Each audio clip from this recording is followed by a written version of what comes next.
Well, hey, good evening. Welcome back to my little gardening show. What are we doing out here, baby doll? We're getting eaten up by mosquitoes. Yeah. Can you take the doggy up here? Well, If you keep moving, because the mosquitoes are going to be thicker down here. the thing is, though, the dog, she'll follow you around anywhere you go. So she'll like push me until I always fall. Okay. Well, And I can't all really right. handle that kind of. All right. So maybe you can either let her off the thing or just walk with us. I'll walk you. All right. Come on. So we've already picked some cucumbers. These are the Boston pickling. Or actually Chicago pickling. It's a little different variety. Hopefully the skins on those aren't bitter. Mm-hmm. But the mosquitoes are thick tonight. Getting tagged left and right. Get over. There's probably a few more cucumbers if the one's producing. Here's another little gherkin. Yeah. Yeah, careful when you start pushing.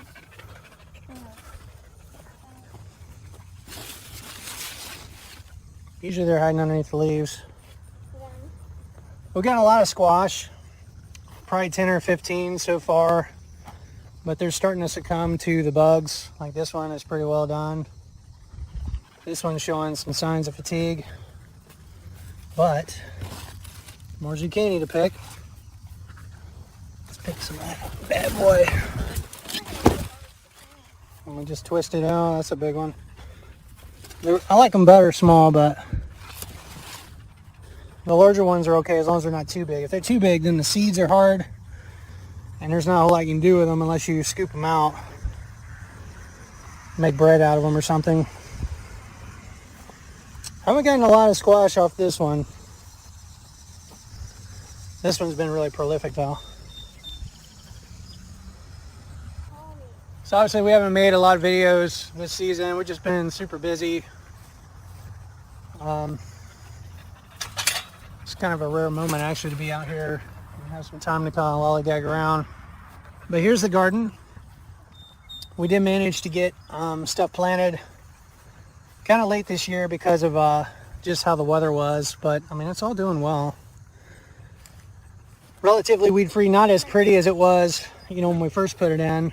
Obviously there's a few areas where we got some weed pressure where I got to go through with the Styropo and clean this out, but for the most part things are looking good. Our onions, an onion that's ready. yeah, our onions are starting to bulb up. That one's kind of fell over, which is a telltale sign that it's going to be ready to harvest. That's usually the deal with these onions. They'll grow pretty tall, and the number of leaves is the number of layers. So the more leaves you have, the bigger the onion can get. They're a little small. Part of that is because during the some of the critical growing season, we had a stint about 2 or 3 really dry weeks, and maybe they didn't get the water they needed. But they're doing pretty well. But once they fall over, that's the telltale sign that it's ready to harvest. And look at that. See, that's a good sign. That's a ladybug. Why is that a good sign? Well, beneficial bugs in the garden means that the soil food web is doing pretty well. Also means there's some pests in the garden, but that's part of the whole ecosystem. You can just close the gate and then she can wander. Here, I'll hold on to her while you close the gate. This is Birdie. Hey, Birdie. She is a purebred yellow lab. We've had her, she's about 6 months old, full of energy, still being trained. We took her out here, threw Frisbee for a little while to try to wear her out because she's got so much energy. Our little miniature dachshund passed away in February, so my wife suckered me into, well, wife and kids You told her that you suckered me, allowed to. pressured me, as peer pressure, into getting a dog, but it's okay. She's starting to grow on me. Every once in a while I get frustrated, but anyway, seeing bugs like that ladybug, let's see here. There's a ladybug there again. It's a good sign. You can kind of tell, you know, how healthy your soil is by the sound of insects and what you see in the garden. And our soil is pretty healthy. We've been doing kind of a minimal till for about 7 years now. And as you can see, things are going really well. Even during the dry times, because the mulch is thick, the plants aren't struggling. Like, we didn't see a lot of leaf curl. This is the first pea that looks really Oh, good. look at that. Yeah. Yep. Got one? Yeah, that's pretty yummy. You probably eat the shell of that too. Yeah, I eat the shells. But as you can see, our peppers are coming along. Really nice. Hey, dog is super curious. This is a variety I really like. It's called Edgevarsky.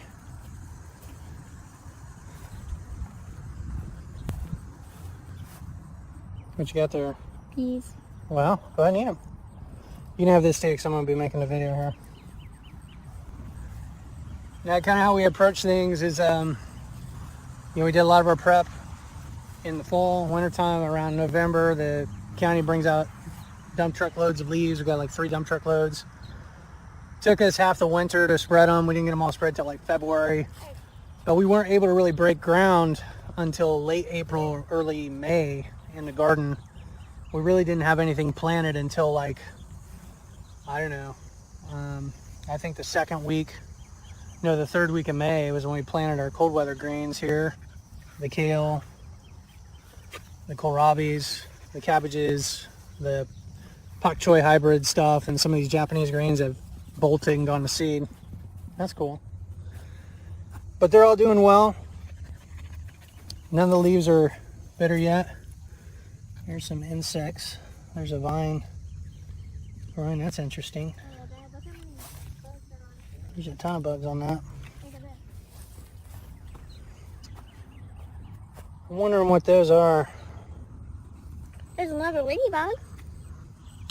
They seem to like If the this kind camera of can pick that up.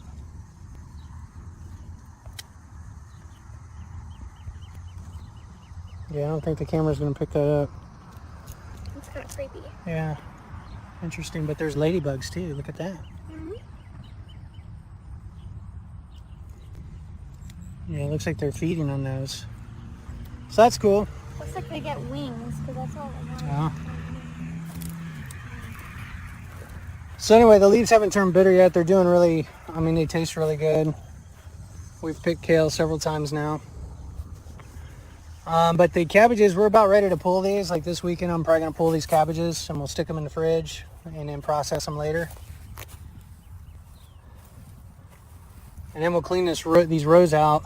And what I'll either do, a cover crop in here of like some buckwheat or something, or I will start some more seeds and we'll do something with those growers. Maybe do another round of green beans. To give you an idea how far behind how late the growing season is, as far as how late of a start, we're normally harvesting green beans by 4th of July. It is the end of July, and we're just now seeing beans, right? We get a couple more good rain, maybe some more good rain, probably by next week.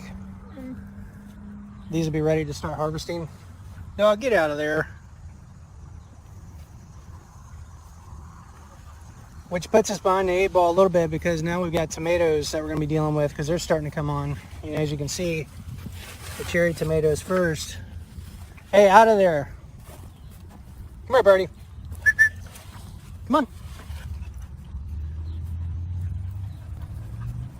Hey, Sayla, why don't you take the dog over there? I don't want her in the green beans. She's going to tear up the plants. Typically they're wet. Hey. Okay. Why don't you take her outside the pen and play with her a little bit, okay? She'll stay with you. Again, the dog's just a puppy, but she's destructive. Not super obedient yet. But anyway, with getting the green beans in a couple of weeks late, that butts up against tomato season when these are going to start coming in. And before you know it, we're going to be canning like crazy. I haven't had as much time to get out here in the garden, and so Darren and I came up, tried to get these tomatoes strung up, because a lot of them had sprawled off. Some of them had fallen off the trellis or had gotten away from the main line. No, she'll tear up the car, but you can put her in the other garden. Go ahead and put her in the other garden. Okay.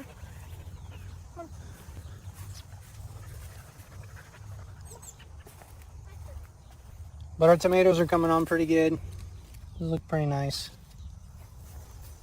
Most of these are indeterminate varieties. I got a few from my buddy Tom over at Frugal Prepper. I started a bunch of tomatoes for him that are kind of semi-determinate.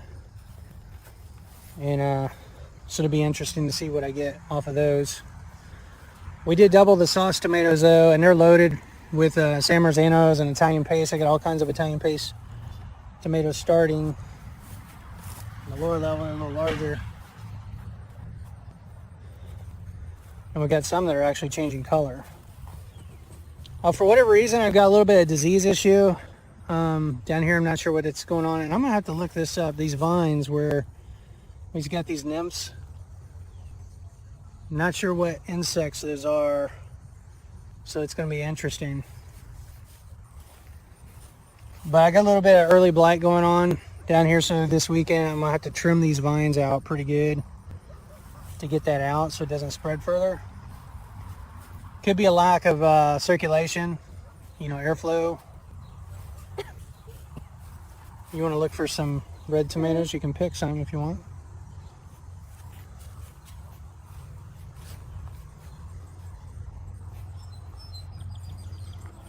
The peas are the same way. Usually we plant these earlier and they come in June, and then they're pretty well done by end of June. You know, so we're a full month behind on that too.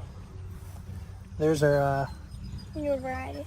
Black strawberry tomatoes. You can probably eat that. It's got a little bad spot in it though, so I'm not gonna.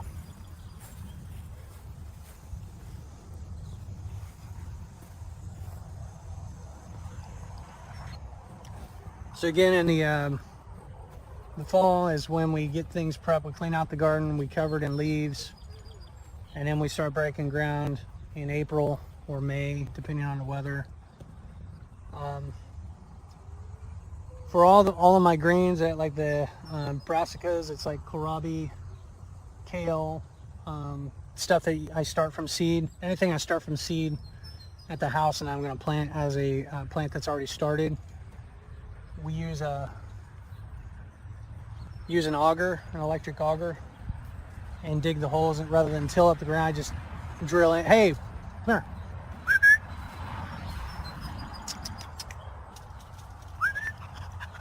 Good girl. That's a good dog. I drill holes and then we plant everything where we want. But for the row crops, like for the onions and the green beans, I rake back the cover mulch, and then we set the tiller at about 2 inches and basically cultivate to make kind of a seed bed, so I can use a seeder for the earthway seeder for the green beans, and then for the onions I've got this 8-foot template. It's got dowel rods spaced at like 6 inches apart. We press it in the ground and make holes for the onion plants, and the kids put them in, and then it's all good. One thing I'm really proud of though is the eggplant. This is the first year ever that I've been able to grow eggplant. In years past, the flea beetles have gotten them, but this year we're loaded. This is called Little Fingers, and they're putting out some really nice eggplant. A lot of it's not ready to harvest yet. I'll wait till they're bigger. And then we got another variety called Casper.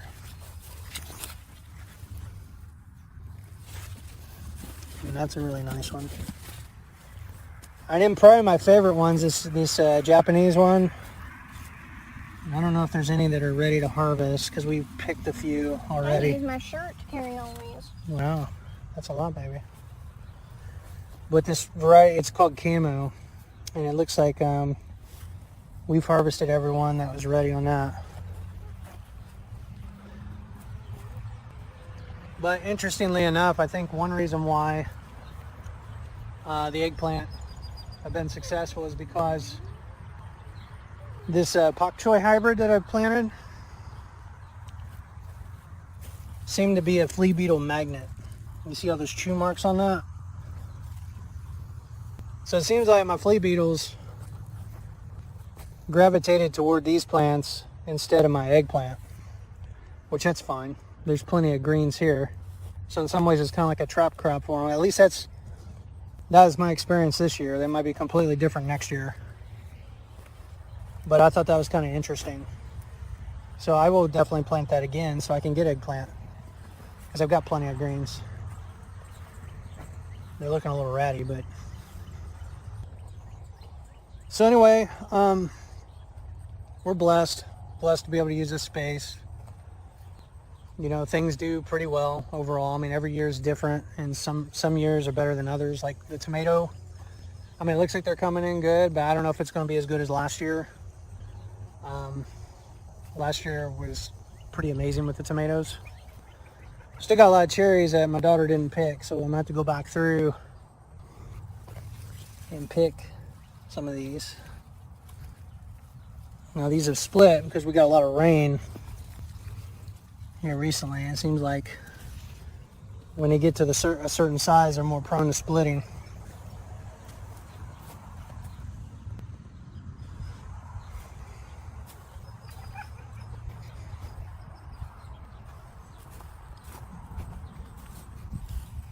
This Buena Mulata is a really nice pepper too. They've got a little bit of a kick to them, but you can eat them raw and they're not going to hurt you too bad. Good in soups and stuff. I eat them with sandwiches and things. We got a load of jalapenos. I don't know exactly how hot they are this year. I haven't tasted them yet. Some years they're hotter than others for whatever reason.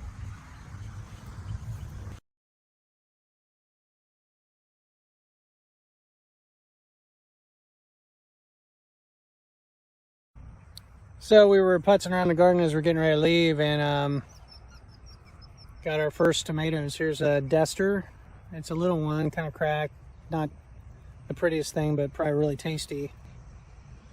And then I was looking on this vine, and we've got an Ananas Noor with a black pineapple. Here, Sally, you want to hold on to this? I'm going to try to pick it without damaging it. So we'll see if it's ready. Try to be gentle. Oh, look at that. That's perfect. Smile. Look at that. That's awesome. That'll be some good eating. But it's still green. That's how they come in, kind of this olive